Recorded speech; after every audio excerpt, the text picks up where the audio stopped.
Hello all and welcome to thy view. కల్కి 2898 AD ట్రైలర్లో చాలా డీటెయిలింగ్ పెట్టారు నాగశ్విన్ గారు. యాక్చువల్లీ ట్రైలర్ చూసాక నాగశ్విన్ బ్రిలియన్స్ మెచ్చుకోవాలనిపిస్తుంది. అశ్వత్థామ హైట్ నుండి తన క్యారెక్టర్ బ్యాక్ స్టోరీ, క్యారెక్టర్ కి డీటెయిలింగ్, శాంబల సిటీ, భైరవ స్టోరీ, ఇలా ఒక్క షాట్ కూడా వేస్ట్ కానివ్వలేదు. ప్రతి షాట్ లో ఏదో ఒక డీటెయిలింగ్ అయితే ఉంది. ఆ డీటెయిలింగ్ చూస్తే మన పురాణాలలో ఉన్నవి యాక్యురేట్ గా ఫాలో అయ్యారైతే అనిపించింది. అట్ ద సేమ్ అది ఫ్యూచర్ లో ఏమవుతుందని ఫిక్షనలైజ్ చేసిన దాని మీద చాలా క్యూరియాసిటీ కూడా బిల్డ్ అయింది. ఫస్ట్ షాట్ కాశీ అని చూపించారు కదా, కాశీలో సవాల్ని కాలుస్తారు కదా. ఇక్కడ షాట్ లో చూసారా, ఇన్స్టెంట్ క్రిమేషన్ 500 యూనిట్స్ అని ఉంది. బుజ్జి అండ్ భైరవాలో కూడా భైరవ ఉండేది కాశీలోనే. అయితే ట్రైలర్ థీమ్ ఏంటి చూసారు కదా. సింపుల్ గా చెప్పాలంటే హోప్ అంటే Sumathi aka Deepika Padukone character. Teaser లో వెన్ డార్క్నెస్ టేక్స్ ఓవర్ అని ఉంటుంది, ట్రైలర్ లో వెలుగు వచ్చే సమయం అయింది అని అంటారు. ఇక్కడ హోప్ అంటే చైల్డ్ ని క్యారీ చేసేది సుమతిని. అయితే అశ్వత్థామ కథ మీకు తెలుసు కదా, మహాభారతంలో కడుపుతో ఉన్న ఉత్తర మీద బ్రహ్మాస్త్రం ప్రయోగిస్తారు. ఇక్కడ కంప్లీట్ సర్కిల్ ని పెట్టారు నాగశ్విన్. ఒక బిడ్డని చంపడానికి సిద్ధపడిన చిరంజీవి మళ్ళీ దానికి రిడప్షన్ లాగా ఒక బిడ్డని కాపాడడం. నాగశ్విన్ అసలు అశ్వత్థామ క్యారెక్టర్ ఆర్కే బలి రాసుకున్నారు. అండ్ ఇది పురాణాలకి యాక్యురేట్ గా రాశారు. అంతెందుకు, ట్రైలర్ లో ఫస్ట్ షాట్ మొదటి నగరం ఆఖరి నగరంగా మిగిలింది అనే సిచ్యువేషన్ లో ఒక డైలాగ్ లో చెప్పేశారు. కమింగ్ బ్యాక్, కలిపురుషుడు రోల్ ప్లే చేసేది కమల్ హాసన్. పురాణాల ప్రకారం శాంబలలో జన్మించిన కల్కి గుర్రం మీద వచ్చి కలిపురుషుడిని చంపుతారు. అయితే ఇక్కడ కల్కికి జన్మించేది సుమతి కాబట్టి అశ్వత్థామ తనని కాపాడతారు. వరల్డ్ లో రిసోర్సెస్ అయిపోయాయి, కలియుగం చివరికి వచ్చేసింది కాబట్టే అశ్వత్థామ లేస్తారు. ఆయన నుదుటి మీద ఒక మన్ ఉంటుంది. ఇక్కడతోనే స్టోరీ సింపుల్ గా ఫంక్షన్ అయిపోతుందిగా. మధ్యలో భైరవకి సంబంధం ఏంటి? భైరవ ఈ స్టోరీలో ఎలా ఫిట్ అవుతాడు? కలిని చంపేది కల్కి అయితే మరి భైరవ ఎవరు? భైరవ ఎందుకున్నట్టు? బుజ్జి ఇవన్నీ ఎందుకు ఇంట్రొడ్యూస్ చేయటం? నా మైండ్ లో వచ్చిన ఇనిషియల్ థాట్స్ అన్ని ఇవే. ఇక్కడే నాగశ్విన్ ట్రైలర్ కట్ చేసిన విధానం నాకు నచ్చింది. మనకి వదిలిన కంటెంట్ వల్ల ఆడియన్స్ కి బేసిక్ నాలెడ్జ్ అన్నిటి మీద వచ్చేసింది. బుజ్జి కార్ ఎలా ఫంక్షన్ అవుతుంది, ఆ టెక్ ఏంటి, 2898 ADలో వాడే కరెన్సీ యూనిట్స్ అని, ఆల్సో ఆక్సిజన్ కూడా చాలా తక్కువ ఉంటుందని, ఆల్సో సప్త చిరంజీవులు ఎవరు, వాళ్ళ స్టోరీలు ఏంటో కూడా తెలుసు. ఇంకా తెలియదు అనుకుంటే ముందు బ్రేక్ డౌన్స్ ఒక లింక్స్ పెడతాం, ఆ వీడియోస్కి కంటిన్యూషన్లో ఉంటుంది వీడియో. అశ్వత్థామ ద్వాపర యుగం నటివారు, అందుకే ట్రైలర్ మొత్తం మీరు గమనించారా, అతని ఎత్తు చాలా ఎక్కువ ఉంటుంది. ఇట్స్ గుడ్ దట్ నాగశ్విన్ ఆ యుగంలో క్యారెక్టర్స్ని ఆ హైట్కి తగ్గట్టే చూపించారు. ఇక్కడ కార్ పంచ్ చేసినప్పుడు, అందరినీ ఎదుర్కొని కొట్టినప్పుడు, భైరవ షోల్డర్ మీద చేయి వేసి లాగినప్పుడు, ఇలా రిస్ట్ సైజ్ కూడా చాలా పెద్దగా ఉంటుంది. ఇక ట్రైలర్ బిగినింగ్ లో చాటర్జీ క్యారెక్టర్ ఒక డైలాగ్ చెప్తారు. 6000 సంవత్సరాల క్రితం కనిపించింది, ఇప్పుడు మళ్ళీ ఆ పవర్ వచ్చిందంటే ఇంకా వెలుగు వచ్చినట్టే అని ఇంటర్కట్ వేస్తారు. ఇక్కడే టైటిల్ కి 6000 సంవత్సరాలకి లింక్ ఉంది. 6000 - 2898 చేయండి, 3102 వస్తుంది. కృష్ణుడు భూమిని విధించిన సమయం 3102 BCE. అందుకే 2898 AD తీసుకున్నారు. ఇక్కడ మూవీ మొత్తంలో ఎక్కడ ఒక్క చోట కూడా మొక్క ఉండదు, కానీ హోప్ అనగానే ఒక కొత్త చిగురుని చూపిస్తారు. అలానే అన్ని ఇంగ్లీష్ పేర్ల మధ్యలో అమ్మ అని తెలుగులో రాసుంటుంది. ఈ స్ప్లిట్ సెకండ్ లో ఒక షార్ట్ ఇన్సర్ట్ చేశారు. అశ్వత్థామ చేతుల్లో కాలు పెడతారు. ఈ కాలు సుమతిదా మూవీ చూసాక అర్థమవుతుంది. ట్రైలర్ మొత్తం అశ్వత్థామ వెంట రాయా ఉంటాడు. ఇందాక అనుకున్నట్టే అశ్వత్థామ పిల్లల వైపు ఎమోషనల్ గా అటాచ్ అవ్వడం చాలా సటిల్ గా చూపిస్తున్నారు. ఇక్కడ అశ్వత్థామ ఏమంటారు, నువ్వు కనపోయేది మామూలు ప్రాణం కాదమ్మా, సృష్టి అంటే కల్కికి జన్మిస్తున్నారు. పురాణాల ప్రకారం కల్కి పుడితే కల్కికి అశ్వత్థామ, పరశురామ వంటి చిరంజీవులు సహాయపడతారు. ఇక్కడ అశ్వత్థామ అందుకే కల్కిని కడుపులో ఉండగా కాపాడాలనుకుంటారు. నెక్స్ట్ బుజ్జి, అదే బుజ్ Z1. 1 మిలియన్ బౌంటీ వచ్చిందని మన భైరవకి చెప్తుంది. ఈ బౌంటీ షాట్ చూస్తే దీపికా పేరు సమ్ 80 అని ఉంటుంది, అది పలికితే సుమతి అనొచ్చు. పురాణాల ప్రకారం కల్కి పుట్టేది విష్ణు యశస్ అండ్ సుమతికి. Nice detailing by Nag Ashwin. ఈ షాట్ లో ఫర్టైల్ ల్యాబ్ స్టూడెంట్ కాంప్లెక్స్ నుంచి వచ్చిన ఆమె అని ఉంటుంది. టీజర్ లో మీరు చూసినట్టయితే ఒక ల్యాబ్ స్టూడెంటే కాదు, చాలా మంది అమ్మాయిలు ల్యాబ్ లో ఒక చేంబర్ లో పెడతారు అండ్ వాళ్ళ నుండి పుట్టిన బేబీస్ ని కూడా పెడతారు. మోస్ట్లీ ఆ బేబీస్ సర్వైవ్ అవ్వరు, అందుకే సక్సెస్ఫుల్ స్పెసిమెన్ వెనకాల పడుతున్నారు రైడర్స్. అయితే మీకు ఒక డౌట్ రావచ్చు, కల్కి తండ్రి విష్ణు యశస్ కదా, మరి ల్యాబ్ లో ఏ శాంపుల్ తో చేశారు? ఇది గుర్తుపెట్టుకోండి. ట్రైలర్ బిగినింగ్ షాట్ లో 6000 సంవత్సరాల డైలాగ్ చెప్పినప్పుడు చాటర్జీ పక్కన ఉన్న కథను కొన్ని స్క్రోల్స్ ఓపెన్ చేస్తాడు. అసలు 6000 సంవత్సరాల ముందు వీళ్ళెవరు ఎగ్జిస్ట్ అయి ఉండరు. ఆ పవర్ ఎప్పుడో 6000 years బ్యాక్ ఉండేదని తెలిసేది కలికి మాత్రమే. ఇంతకీ ఆ పవర్ ఏంటి, అది మళ్ళీ వచ్చే టైం అయిందని వీళ్ళకి ఎలా అర్థమైంది? అదే స్క్రోల్స్ లో కన్వే చేస్తారని అనిపించింది. ఆల్సో ఈ స్క్రోల్స్ లో ఇంకా చాలానే ఉంటుంది, which is not much revealed in the trailer అనిపిస్తుంది. ఈ ప్రాజెక్ట్ కే కి ఈ స్క్రోల్స్ కి సంబంధం ఉండొచ్చు. వాట్ ఈస్ ప్రాజెక్ట్ కే అని క్వశ్చన్ కి ఆన్సర్ మనం ఎక్కడా వినలేదు. అండ్ ఆ క్వశ్చన్ అడిగిన అతన్ని చూసారా, అతను టీజర్లో అండ్ ట్రైలర్లో ఈ షాట్లో ఉంటారు. అయితే కమల్ హాసన్ క్యారెక్టర్ లాస్ట్కి భయపడకు మరో ప్రపంచం వస్తుంది అని డైలాగ్ చెప్పినప్పుడు అది చెప్పేది ఈయనకే. ఎందుకంటే ఆయన వేసుకున్న సిమిలర్ గ్లాసెసే ఈ షాట్లో చూడొచ్చు. ఇక్కడ ఒక క్వశ్చన్ ఏంటంటే కమల్ హాసనే అందరికీ హెడ్ అయినప్పుడు అసలు ఎక్కడో కూడా కమల్ హాసన్ స్టాచ్యూ ఎందుకు ఉండదు? ఆల్సో కమల్ హాసన్ ఎగ్జిస్టెన్స్ కాశీ జనాలకి అట్లీస్ట్ కాంప్లెక్స్లో వాళ్ళకైనా తెలుసా, లేక జస్ట్ ఆ హెడ్ అండ్ సైంటిస్ట్ వాళ్ళకి మాత్రమే తెలుసా? ఏమో. అండ్ ఇంతకీ కమల్ హాసన్ గారు చెప్పిన మరో ప్రపంచం వస్తుందనే మాట ఎవరిదో తెలుసు కదా మీకు? శ్రీశ్రీ గారిది. కమల్ హాసన్ సార్కి ట్రైలర్ మొత్తంలో ఒకటే డైలాగ్ ఇచ్చి అది కూడా శ్రీశ్రీ గారి మాటే పెట్టారు. Hats off. ఇక్కడ మరో ప్రపంచం మీనింగ్ మీకు తెలుసు కదా, కలియుగం ఎండ్ అయిపోతే కొత్తగా మళ్ళీ ఒక యుగం రీసెట్ అవుతుంది, సత్యయుగం.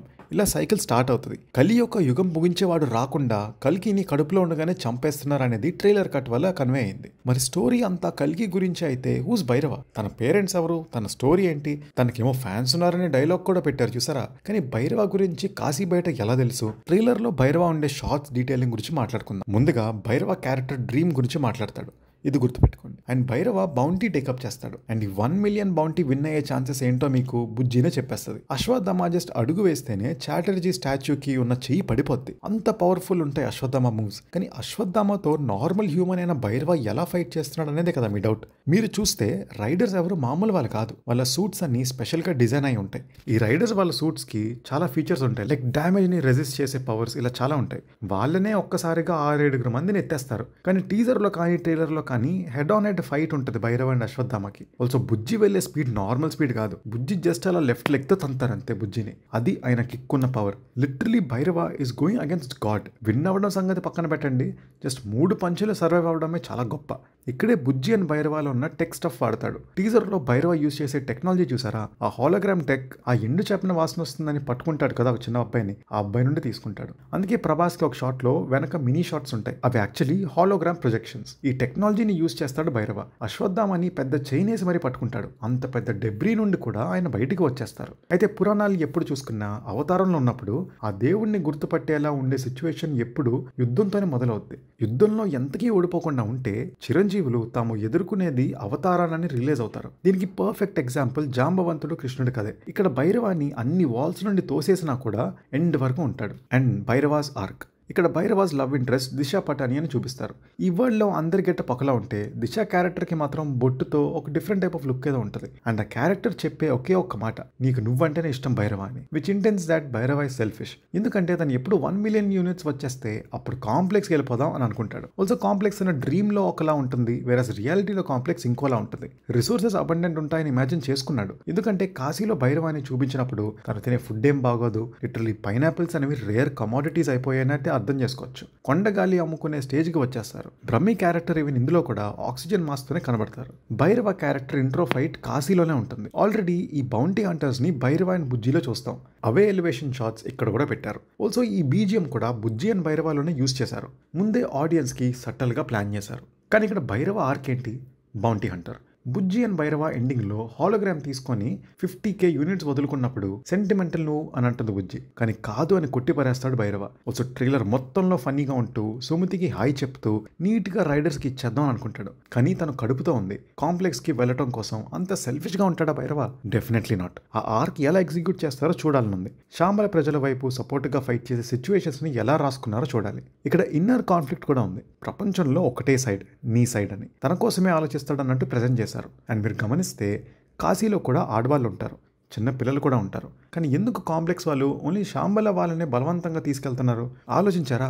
అది కూడా కాదు, కానీ అసలు కాంప్లెక్స్లో ఆడవాళ్ళు లేరా, లేకపోతే ఎందుకు లేరు?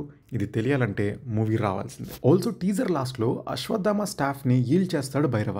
భైరవ లాస్ట్లో కొత్త టెక్నాలజీ బిల్డ్ చేస్తున్నట్టు చూపించారు. ఆ టైర్ రెండుగా విడిపోయే భలే స్పిన్ అవుతుంది. ఆల్సో ఇంకో మెయిన్ పాయింట్, ట్రైలర్లో బుజ్జి గురించి ఎక్కువ చెప్పలేదు, ఎందుకంటే సెపరేట్ ఎపిసోడ్స్ వదిలేరు కాబట్టి. భైరవాయ్కి ఉన్న ఎమోషనల్ కనెక్ట్ బుజ్జితోనే.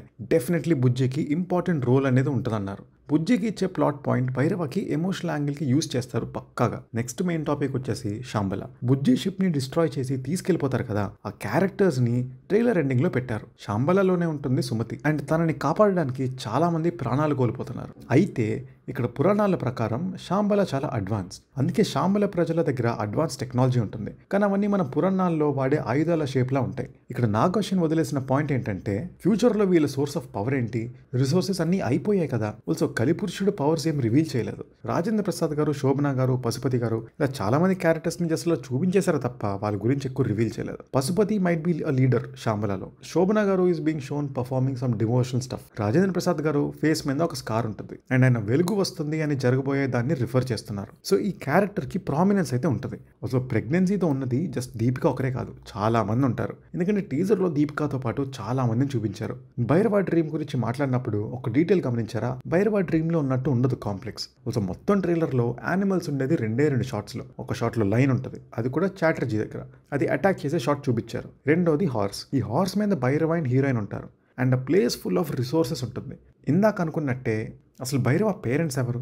ఆల్సో భైరవ ఇక్కడ వేసుకున్న కాస్ట్యూమ్స్ చూసారా? శాంబలలో మామూలుగా ఏ కాస్ట్యూమ్స్ వేసుకుంటారు? మీరు ఇప్పటి వరకు చూసిన విజువల్స్ అన్ని గుర్తు చేసుకుంటే మీకు ఇమ్మీడియట్లీ గుర్తు వచ్చేది వైట్ కాస్ట్యూమ్స్. వెపనరీ ఇదే. కానీ అదే శాంబలలో చాలా మంది పిల్లలు అండ్ వేరే వాళ్ళు కూడా ఉంటారు. వాళ్ళ కాస్ట్యూమ్స్ అని రెడ్ కలర్లో ఉంటాయి. ఈ డ్రీమ్ సీక్వెన్స్ అని ఏదైతే అన్నారో అందులో కూడా భైరవ కాస్ట్యూమ్స్ కలర్ అదే. అయితే కాశీలో పెరిగిన భైరవకి శాంబలలో ఉండే కాస్ట్యూమ్స్ ఎలా తెలుసు? ఎందుకంటే ఈ వరల్డ్లో ఉండేవే తక్కువ places. Off sector, Varanasi, Shambala complex ఇంతే. అంటే యాజ్ ఆఫ్ నౌ మనకు తెలిసిన ఇన్ఫర్మేషన్. అయినా సరిపోలేదంటారా? స్టార్టింగ్లో ప్రెగ్నెన్సీ గురించి రివీల్ చేసినప్పుడు ఒక షార్ట్ పెట్టారు చూసారా? అమ్మ అని రాసి చెయ్యి.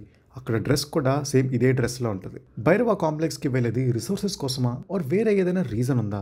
ఇది next major point. Nag Ashwin trailer చాలా తెలివిగా కట్ చేశారు. ఎక్కువ డీటెయిలింగ్ పెట్టేసినా కూడా, ఎక్కువ ప్లాట్ పాయింట్స్, సబ్ పాయింట్స్ చూపించినా నార్మల్ ఆడియన్స్ ఆ వరల్డ్కి సింక్ అవ్వలేరు. సో వరల్డ్ని చూపిస్తూ క్యారెక్టర్స్ని అలా చూపించి వదిలేశారు అంతే. కానీ ఇక్కడ ట్రైలర్ కట్ ఇంటెంట్ ఏంటి?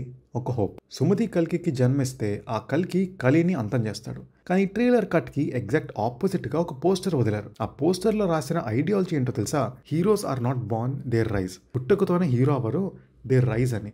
భైరవ క్యారెక్టర్ ఆర్క్ ఇదే అవ్వచ్చు. సో ద డెస్టైన్డ్ వన్గా భైరవ ఎలా మారుతాడు అనేది స్టోరీయా ఏమో మరి. ఈ పోస్టర్ డెనోట్ చేసేది అయితే మరి ఇదే. అండ్ ఐ ప్రెజ్యూమ్ దట్ భైరవకి ట్రైలర్లో వచ్చిన ఎలివేషన్స్ చాలా చిన్నవి. సరైన ఎలివేషన్స్ ఈ రివీల్ తర్వాత ఉంటాయని అనుకోవచ్చు.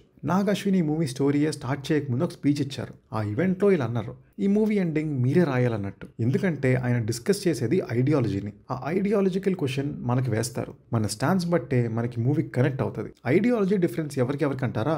భైరవ అండ్ కలి. అందుకే ఈ మూవీ పాన్ వరల్డ్ అన్నారు. ఆ థీమ్స్ వరల్డ్ అంతా రిఫ్లెక్ట్ అవుతాయని కాన్ఫిడెంట్ గా ఉన్నారు నాగ్ అశ్విన్. అండ్ ఇక్కడ ట్రైలర్ కట్ లో మిస్లీడ్ చేయొచ్చు అనే పాయింట్ కూడా చాలా మంది రేస్ చేస్తున్నారు. ఎందుకంటే సుమతి జన్మించేది కల్కికి, కానీ ఆ శాంపిల్ ప్రాజెక్ట్ కి ల్యాబ్ లో చేశారు. విష్ణు యశస్ కదా కల్కికి తండ్రి. ప్రాజెక్ట్కే ల్యాబ్లో చేస్తే ఆ శాంపిల్ ఖలీదీ అయ్యే ఛాన్సెస్ కూడా ఉన్నాయంటున్నారు. మరి అశ్వత్థామం కాపాడాలి, సృష్టి ఇవన్నీ అన్నారు కదా, ఇది కూడా ఒక పాయింట్ ఉంది. అది నిజమే, కానీ షార్ట్స్ మారుతాయి. సో ఎగ్జాక్ట్లీ ఆ డైలాగ్ ఇంటెన్షన్ మారినా మారచ్చు ఆర్ ఇంటర్కట్ అయ్యే ఛాన్సెస్ ఉన్నాయంటున్నారు సోషల్ మీడియాలో. But let's take to the trailer point of view. Bhairava వాళ్ళ పేరెంట్స్ ఎవరనేది రివీల్ పక్కా బాగుంటుంది. ఆల్సో కలిపురుషుడు పవర్స్ ఏంటి అనేది కూడా చూడాలి. ఎందుకంటే ట్రైలర్ అంతా చాలా చిన్నపిల్లలు ఉన్నారు. They are held captive. Also Kamal Haasan character age అవుతుంది. మార్టాలిటీ గురించి కూడా ఏం రివీల్ చేయలేదు. బట్ ఆ ల్యాబ్లో వాళ్ళు చేసే ఎక్స్పెరిమెంట్ అయితే ఖచ్చితంగా కలికి ఫేవర్గానే. కల్కి జన్మించడం ఆపటమా లేక కమల్ హాసన్ క్యారెక్టర్కి ఇంకా పవర్స్ ఇవ్వడమా అనేది మూవీలో చూడాలి. బట్ ఒక ట్రైలర్లో ఇంటర్ప్రిటేషన్స్ రావడం వల్ల ఇట్ ఫీల్స్ వెరీ నైస్. నాకు ఈ ట్రైలర్ కట్కి జస్టిస్ చేస్తాననే ఫీలింగ్ అయితే వచ్చింది. మీరేమంటారు? అసలు కల్కి ఎవరు? భైరవానా లేకపోతే ఒక కొత్త క్యారెక్టర్ని పెడతారా? అలానే కలిపురుషుడు గురించి ఏమనుకుంటున్నారు? మీరు చూసిన యూనిక్ డీటెయిలింగ్ గురించి కామెంట్ చేయండి. అలానే మా వీడియో నచ్చితే డెఫినెట్లీ సబ్స్క్రైబ్ చేసుకోండి. కల్కి మీద మరిన్ని వీడియోస్ చేస్తాం. That's it for the video now. This is team తైవ్యూ signing off.